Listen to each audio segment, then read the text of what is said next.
বাংলাদেশ জাতীয়তাবাদী দল 6 নম্বর নির্বাচনপুর ইউনিয়নের রাজ্য ও 2 নম্বর ওয়ার্ড কমিটি কর্তৃক আয়োজিত আজকের এই 31 দফা বিএনপির ভারপ্রাপ্ত চেয়ারম্যান তারেক রহমান কর্তৃক ঘোষিত 31 দফা কর্মসূচি বাস্তবায়নের মাধ্যমে সুনির্বাণ ন্যায় বিচার ভিত্তিক মানবিক বাংলাদেশ গড়ার লক্ষ্যে আজকের এই কর্মী সভার সম্মানিত সভাপতি উপস্থিত কালীগঞ্জ উপজেলা এবং নির্বাচনপুর ইউনিয়নের সকল পর্যায়ের নেতৃবৃন্দ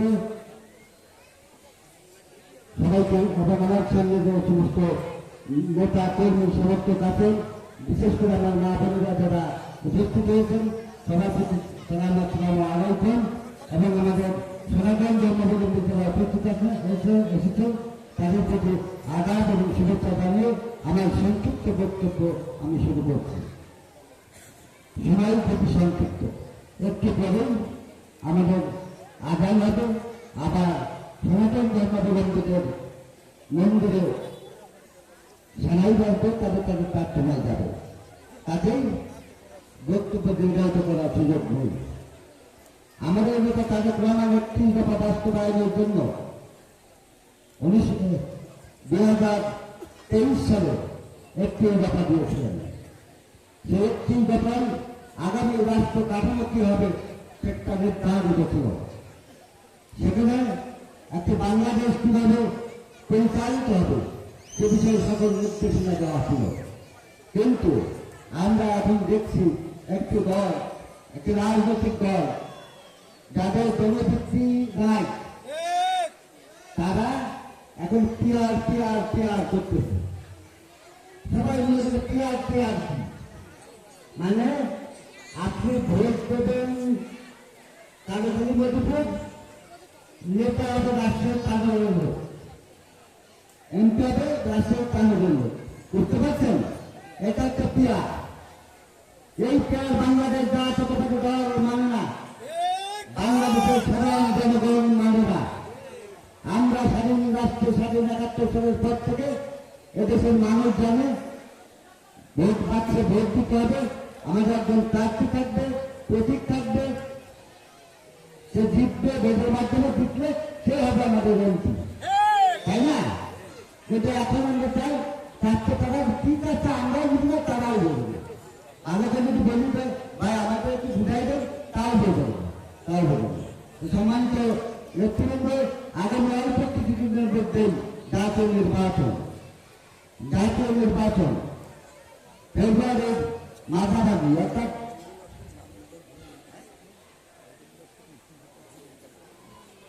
সাধারণ নির্বাচন। সেই নির্বাচনে জাতীয়তাবাদী দল বিএনপি অংশগ্রহণ করেছে। দীর্ঘ সময়ের বক্তব্য আমরা কোনো ভোট দিতে পারি না, পেরেছেন আপনার ভোট? মুসলমান হিন্দু সম্প্রদায়ের মা বোনেরা কেউ আমরা ভোট দিতে পারি না। আমরা এখন একটা ভোট দিয়ে কালীগঞ্জের এমপি কে হবে আমরা সেটা নির্ধারণ করতে চাই, সারা দেশের এমপি কে হবে সেটা আমরা নির্ধারণ করতে চাই। কিন্তু আমাদের ষড়যন্ত্র চলছে কিভাবে? এই ভোটের যদি হয় তাহলে বিএনপি ধানের ছাড়া বাংলাদেশের মানুষ কাউকে ভোট দেবে না। তাহলে কি করতে হবে?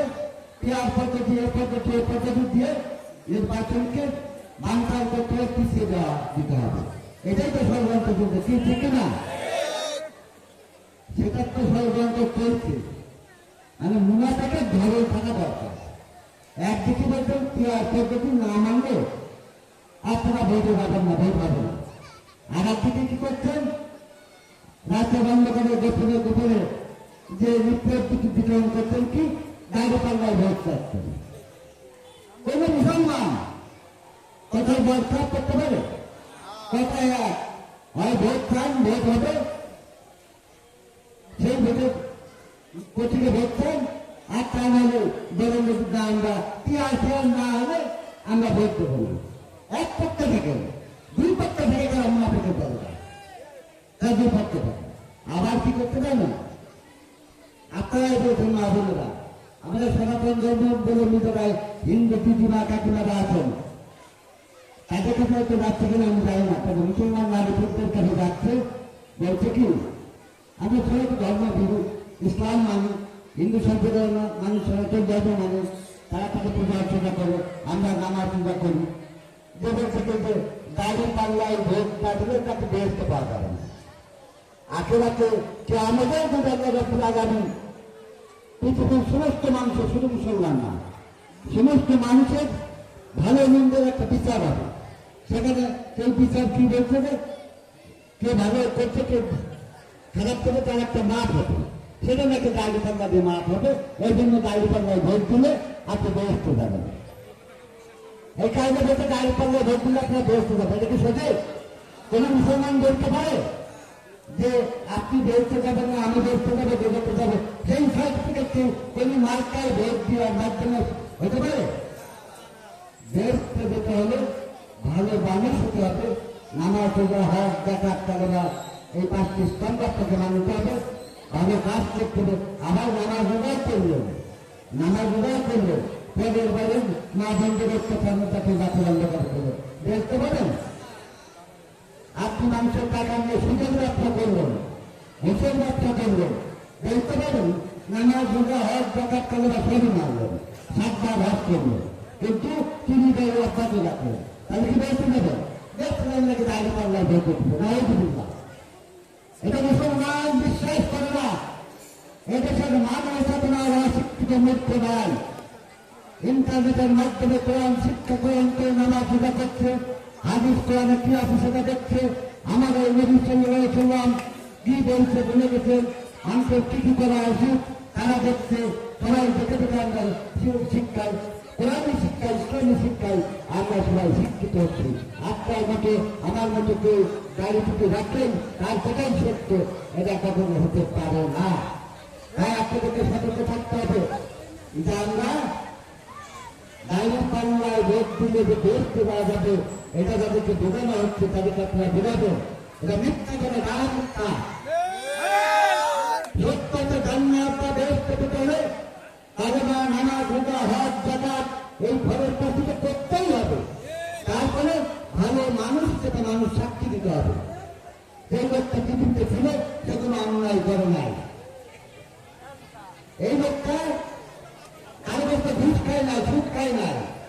এই লোকটা কারো কাছ থেকে ইসলাম প্রচারের নামে ইরানীয় বাজার করে গরিব মানুষের মুক্তি চাই বাইরে থেকে এনে নিজেদের বেতন ভাতা ভাগ করে করে খায় যায়। এই যে যারা মা বোনেরা বাঙালি মুক্তি চাল বা মাসে 20 টাকা 30 টাকা ইরানের জন্য, সেই টাকা কোথায় খরচ হয়? কোনদিনকে আপনাদের হিসাব দিয়েছে? হিসাব দিয়েছে?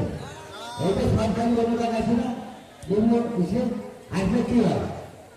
500 লোকের জন্য যে চাল ডালের ব্যবস্থা করে, সেই চাল ডাল কোথায় কোথায় দেবো সেটা কিন্তু সরকারকে হিসাব দিতে হয়। সরকারি যাবে আমাদের হিসাব দেবেন, আপনার টাকা নিয়ে কোথায় কি করলো সেটা দিবে না, সেটা ভাগ করতে খাবে। এসে বলতে ইয়ারও তুলে নাকি বেরোতে যাওয়া হয়। আপনাদেরকে সতর্ক থাকতে হবে। আর আমার নেতা কর্মীদের প্রতি অনুরোধ, বিগত 17 বছর এই এলাকায় যারা অত্যাচার নির্যাতন করেছে, যারা জাতীয়তাবাদী শক্তির উপর অত্যাচার নির্যাতন করছে, মুক্ত বাংলাদেশ মাসের পর মাস জেল খাটিয়েছে, তারা কিন্তু পলাতক। শেখ হাসিনা 15 আগস্ট তুলে গেছে, তারাই সাথে সাথে তেল চোপড়া অনেকে চলে গেছে।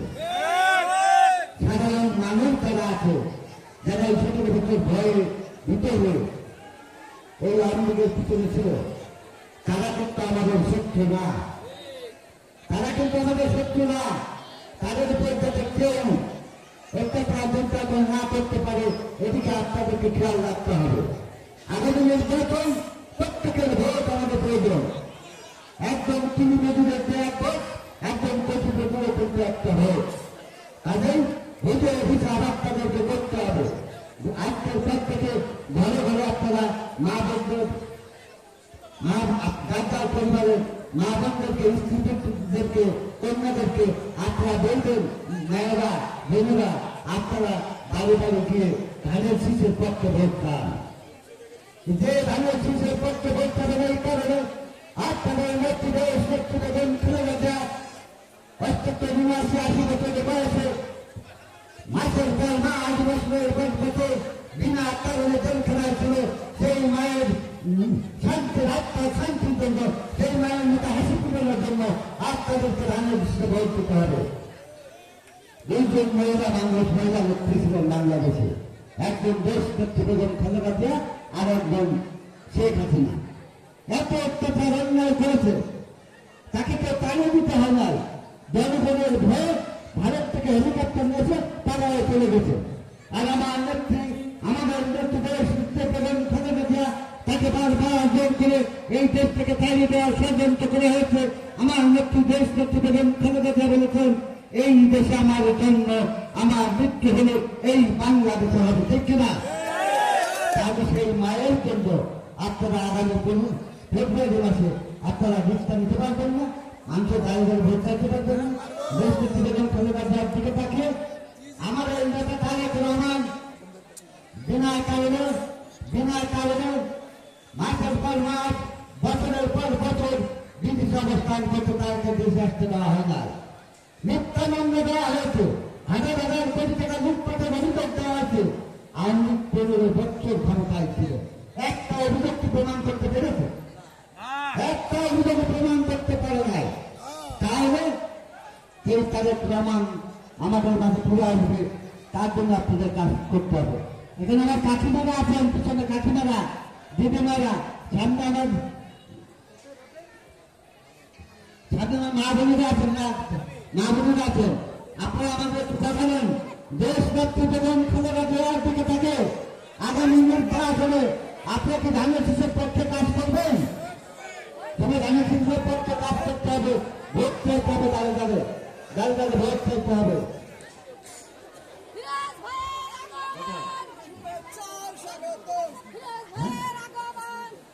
সম্মানিত নেতৃবৃন্দ, আমি এবার ভিন্ন প্রেক্ষাপটে যাচ্ছি। এই কালীবাড়ি মধুপুর 1 ও 2 নম্বর ওয়ার্ড, এই এলাকা নাকি এক সময় আওয়ামী লীগের ঘাঁটি ছিল। আওয়ামী লীগের ঘাঁটি ছিল, এটা তো মিথ্যা না, সত্য। কিভাবে ঘাঁটি ছিল? 15 বছরে রান্দা দাও কাঠি নিয়ে ঘুরে বেড়াতো। ভোট নৌকায় দিবি, নাহলে এলাকায় থাকতে পারবে না। আমাদের সনাতন ধর্ম বেগম মা বোনেরা আছেন, তাদের বাড়িতে বাড়িতে এইভাবে হুমকি দেওয়া হতো। আমার হিন্দু মা বোনদেরকে বলছে, আপনাদেরকে এখানে বাইরে আশ্বস্ত করছি, এই কালীখালী মধুপুরে আর কোনদিন কোন সন্ত্রাসী কার্যক্রম করতে দেওয়া হবে না। নির্বিঘ্নে আপনারা মন্দিরে পূজা করবেন, নির্বিঘ্নে আপনারা মন্দিরে পূজা করবেন, আপনাদের ধর্মীয় অনুষ্ঠান পালন করবেন। আমরা আপনাদের পাশে আসি। যদি কোনো বিএনপির কোন নেতা কর্মী, বিএনপির কোন সন্ত্রাসী আপনাদের হুমকি দেয়, আপনারা আমাদেরকে বলবেন, থানায় জিডি করবেন, তাদেরকে আমরা পুলিশে ধরিয়ে দেব, আইন শৃঙ্খলা বাহিনীর কাছে হস্তান্তর করে দেব। বিএনপি করলেই, অন্যায় করলে সব ভাব সেটাই বাংলাদেশে হবে না, ঠিক কিনা? আমরা ইতিমধ্যে শুনেছি আমাদের এখানে কয়েকজন নাম আমাদের হিন্দু সম্প্রদায়ের মানুষ, তারা বলেছে তারা আমাদের সাথে দল করে না, তাদের কোনো দল নাই। আমি নাম প্রকাশে বললাম না, স্পষ্ট ভাষায় বলে দিচ্ছি, সেই সমস্ত তারা বিএনপির নাম মানিয়ে সন্ত্রাসী চাঁদাবাজি করার চেষ্টা করছে। আমরা তথ্য পেয়ে গেছি, আগামী কয়েকদিনের ভিতর পুলিশ বাহিনীর প্রতি অনুরোধ থাকবে, এই লোকগুলোকে 2-3 লোক আছে, তাদেরকে আপনার নাম আমরা আপনাদের কাছে দেব। যদি গ্রেপ্তার না করেন, আমরা প্রমাণে পুলিশ বাহিনী থানা গ্রাহ করতে বাধ্য হব। ঠাকুরকে অসংখ্য ধন্যবাদ জানিয়ে বিশেষ করে হিন্দু সম্প্রদায় সনাতন ধর্মাবলম্বীরা আপনাদেরকে দুর্গা পূজা রবিবার থেকে শুরু হচ্ছে, আপনাদেরকে অগ্রিম শুভেচ্ছা জানিয়ে আমি আমার বক্তব্য এখানে সংক্ষিপ্ত বক্তব্য শেষ করছি। সকলকে অসংখ্য ধন্যবাদ। আসসালামু আলাইকুম ওয়া রাহমাতুল্লাহ। সনাতন ধর্মাবলম্বীদের প্রতি